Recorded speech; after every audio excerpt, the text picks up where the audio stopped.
마가복음이 어떻게 시작하냐는 거예요. 어떻게 시작하죠? 어떻게 시작하죠? 하나님의 아들 예수, 그리스도, 그리고 복음의 시작이라고 하는 거예요. 이게 너무 중요합니다. 여러분들이 생각할 때 복음하면 여러분이 갖고 있는 고정관념이 있죠. 근데 여기 제가 이제 글로 써놨는데 초대교회 글 중에서 어떤 책도 이 책이 복음이라고 얘기한 책은 없어요. 마태복음도 누가복음도 요한복음도. 근데 이 마가복음만은 그 시작을 자신의 이야기가 이 복음의 이 책 전체가 복음이라고 우리에게 이야기해주고 있는 겁니다. 특별히요, 여러분들께 좀 추천하고 싶은 책이 이제 마가복음 뒷조사라는 책이거든요. 거기 보면요, 이런 표현은 하나님의 아들, 복음의 시작, 이런 표현들은 누구만 쓸 수 있는 거냐면 로마 황제만 쓸 수 있었던 겁니다. 근데 당시대 그 로마의 평화와 전혀 다른 이 하나님의 나라, 하나님의 평화가 대기권을 뚫고 인간의 역사 가운데 진입해서 새로운 역사가 시작되었다는 것. 그 일을 우리 인간이 한 것이 아니라 하나님께서 그 독생자를 보내셨다는 것. 여러분들 이것에 대해서 1장 1절을 읽을 때 막 가슴이 뜨거워야 됩니다. 특별히 저는 이제 마가복음 읽을 때 뭐랑 같이 보냐면요, 핸델의 메시아를 같이 한번 이렇게 막 들을 때가 있어요. 누구로 시작하죠? 마가복음은 보통 그 유아기 얘기를 하는데 이건 그렇게 시작하지 않아요. 누구로 시작하죠? 세례 요한으로부터 시작을 합니다. 이게 너무 급진적인 거예요. 하나님의 말씀이 예루살렘 성전에 임해야 됩니다. 근데 그게 아니라 어디에 임하는 거죠?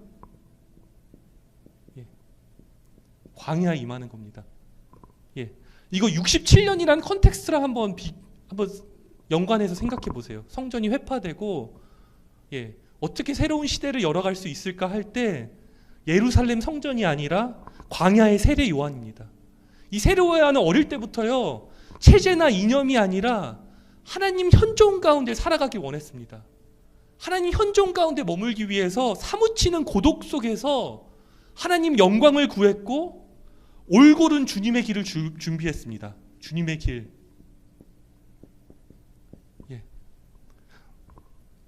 특별히요, 한번 보시면 좋겠는데 마가복음 1장 2절 3절을 보시면 마가가 어떻게 소개하고 있죠? 이 세례 요한을요. 한번 보십시오. 광야에서 뭐라고요? 외치는 이의 소리가 있다. 너희는 주님의 길을 예비하고 그의 길을 곧게 하라.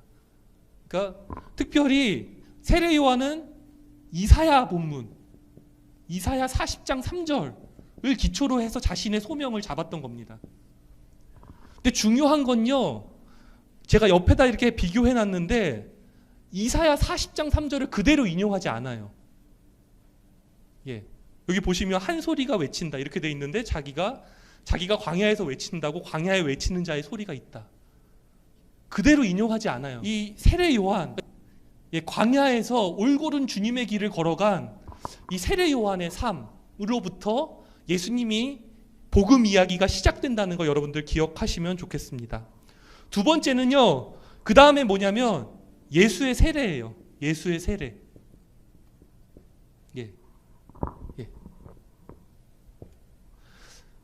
예수님께서 세례를 받으시는데요, 재밌는 건 예수님이 이제는 집을 떠나서 그도 빈 광야로 갑니다. 그도요, 이 세상과 다른 가치를 살기 위해서는 세상과 단절됨이 필요함을 아셨습니다.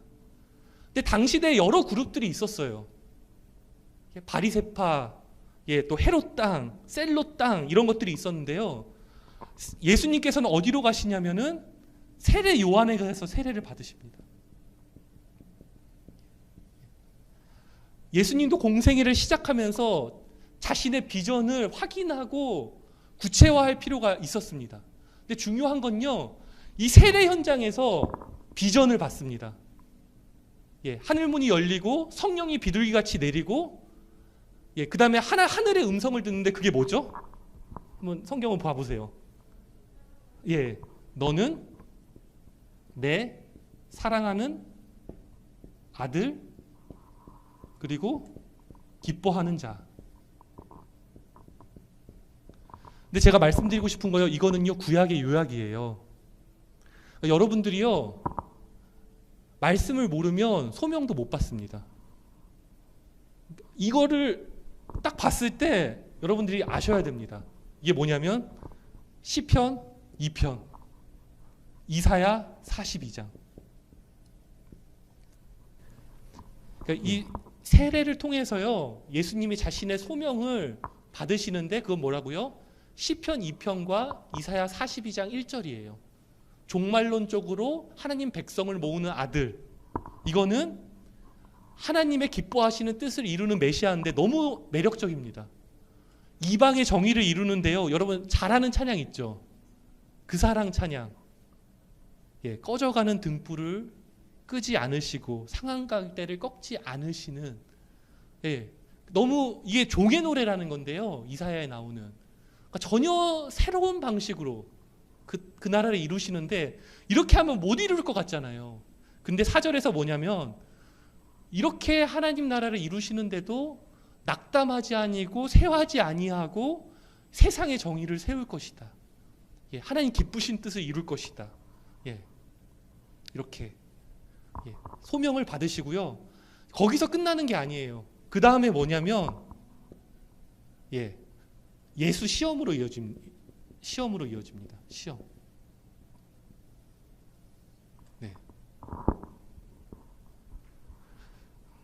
중요한 건요, 세례 요한이라는 여러분에게 좋은 어떤 영적인 멘토가 필요하다고 생각을 해요. 하지만 그 소명을 자기 것으로 만드는 것은 예, 개성화가 필요합니다. 고독 가운데 자기 것으로 만들어야 됩니다. 예수님께서는요 40일 동안 사단의 시험을 받으시면서 그 자신의 소명을 깊이 뿌리 내리는 것을 예, 볼 수가 있습니다. 특별히 마가복음은요 단순하게 표현합니다. 두 줄로 끝납니다. 그런데 마태복음의 마지막에 예수님이 하시는 고백이 있어요. 그게 뭐냐면은 주 너의 하나님을 경배하고 그분만을 섬겨라, 이런 표현이 있습니다. 그러니까 여러분께 말씀드리고 싶은 건요, 어떻게 보면 사탄은요 우리에게 진리를 향한 깊은 내적 여정을 걷지 말라고 합니다. 빨리 답을 내라고 합니다. 하지만 예수님은 솔직하고 용감하게 주님 말씀 앞에 정직하게 서서 자신의 소명을 이루어가는데, 그 마지막에 한 고백이 뭐냐면 예, 마태복음 4장 10절입니다. 주 너의 하나님을 경배하고 그분만을 섬겨라. 그리고 그 다음에 뭐냐면 예, 갈릴리에서 어부를 부르세요. 갈릴리 하나님 나라 선포, 그리고 어부 부르심. 예. 특별히 여기 4페이지 보시면요 복음이란 단어 있잖아요. 복음이란 단어가 이사야 40장 9절에서 11절을 인용한 거예요. 두 가지 이렇게 흐름이 있는데, 좋은 소식을 전하는 시오나, 여기서 좋은 소식이 복음이에요. 유앙겔리온, 여기 들어본 적 있죠? 특별히 이게 어떤 상황이냐면 이사야 40장이요 바벨론 포로에서 돌아와서 이스라엘로 돌아오는 상황인 거예요. 좋은 소식이라는 게.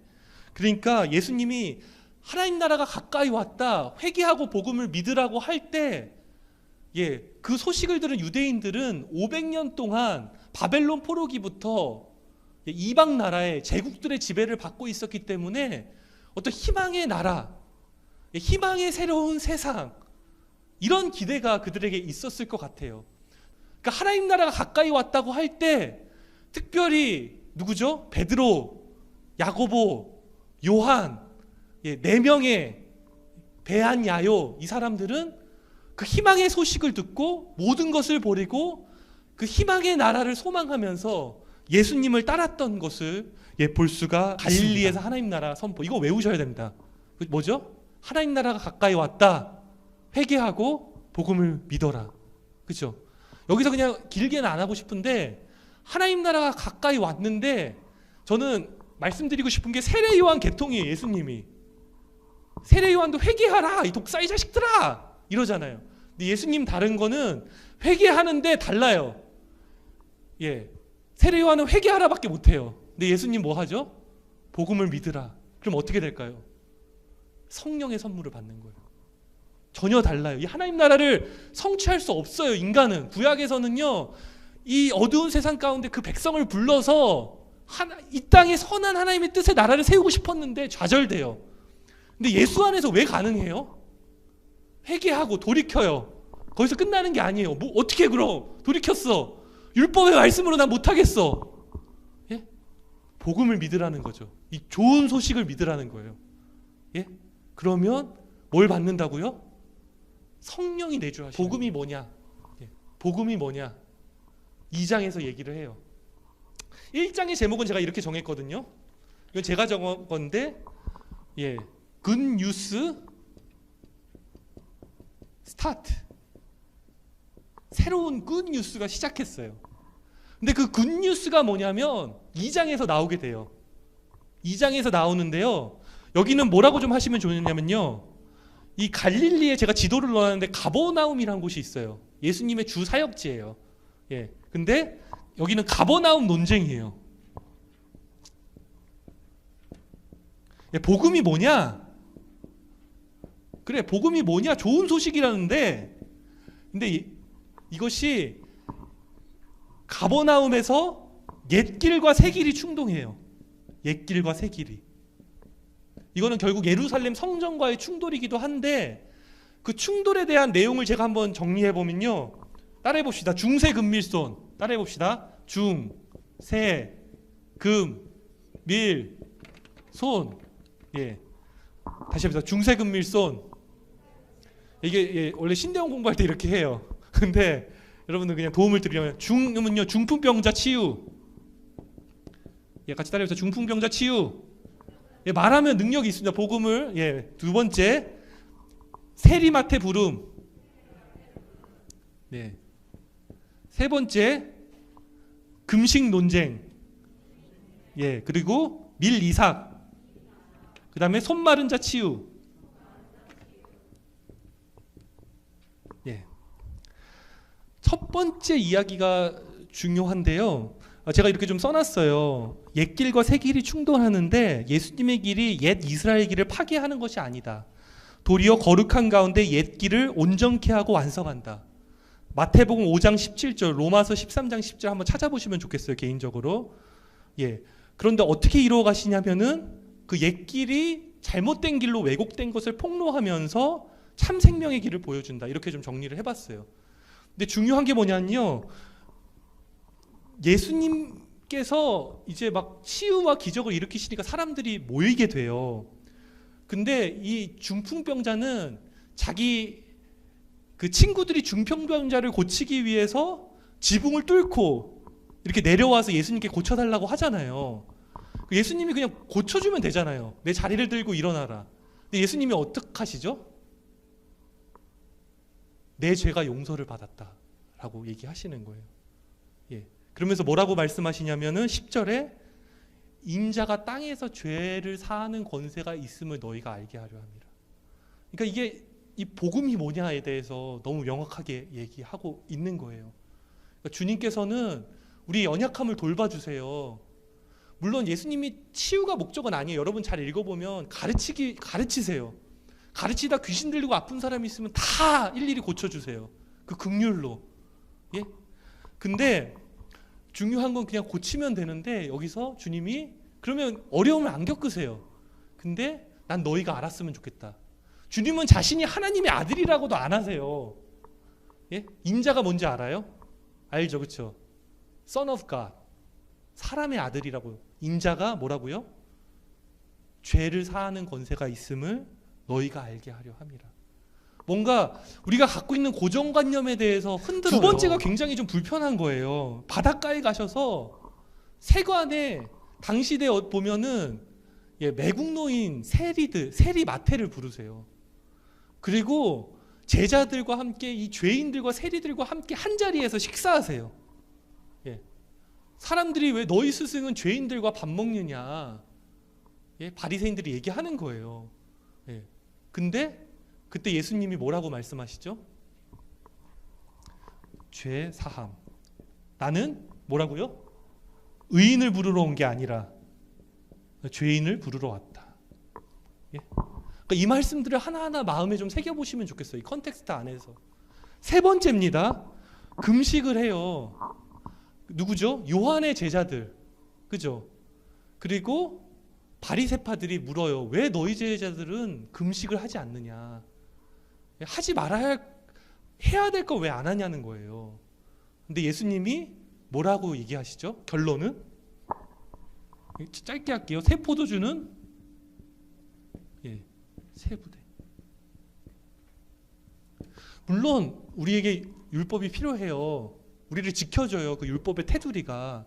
하지만 예수님이 오셨다는 건 너무 굉장한 사건이라는 거예요. 이 옛길에서 새로운 세계로 나가야 된다는 거예요. 지금 예수님이 하나님 나라 자체로 이 땅에 오셔서 그걸 보여주고 있다는 거예요. 죄를 사하시고, 그렇죠? 그리고 어마어마한 긍휼을 보라는 거예요. 그 병자들, 귀신 들린 자들을 치유하는, 그걸 뭘 자기 사람들 만들고 무슨 교주로 뭔가 교세를 만들려는 게 아니라 정말 그들을 너무 긍휼히 여기셔서 고치시는 그 긍휼을 바라보라는 거예요. 그것을 바라보면 우리가 그 안에서 새롭게 되면 정말 교회와 세상을 바꿀 수 있는 희망으로 변할 수 있다는 겁니다. 예? 이 복음이 마지막 너무 아름다운 게 이 미리사, 안식일이에요. 안식일 주일이잖아요, 그렇죠? 안식일에 하지 말아야 할 걸 했어요. 근데 주님이 뭐라고 얘기하시죠?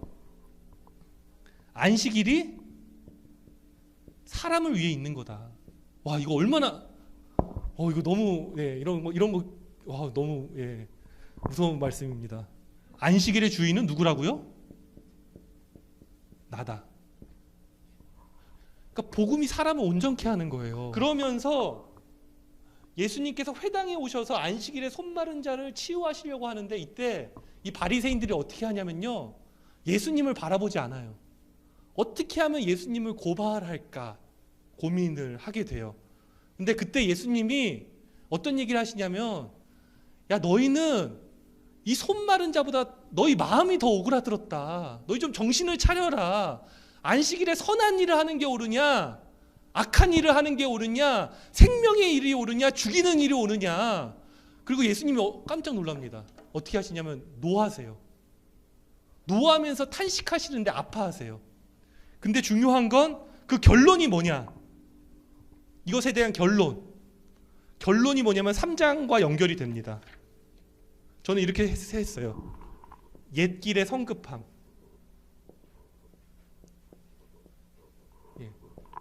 한번 보세요. 마가복음 3장 6절 6페이지 맨 위에 보시면은 바리새인들이 바로 나갔어요. 열받아서 나간 것 같아요. 그러면서 곧바로, 여기서 좀 성급함이란 단어를 곧바로 누굴 찾아가냐면 헤롯 땅을 찾아가요. 헤롯 땅이 누군지 아세요? 당시대 로마의 하수인인 그 헤롯 일가의 통치를 받고 있었거든요. 그러니까 당시대 그 헤롯 밑에서 이 체제 유지를 위했던 사람들이 헤롯 땅인데, 이 경건한 바리새인들이 헤롯 땅과 함께 어떻게 하냐고요? 어떻게 한다고요? 예수를 죽일까 모의하는 걸 볼 수가 있어요. 이때부터요, 예수님 모함하기 위해서 하게 되는데, 첫 번째는 미쳤다라고 해요. 미쳤다는 소문을 퍼뜨려요. 열침바친이에요, 여기는.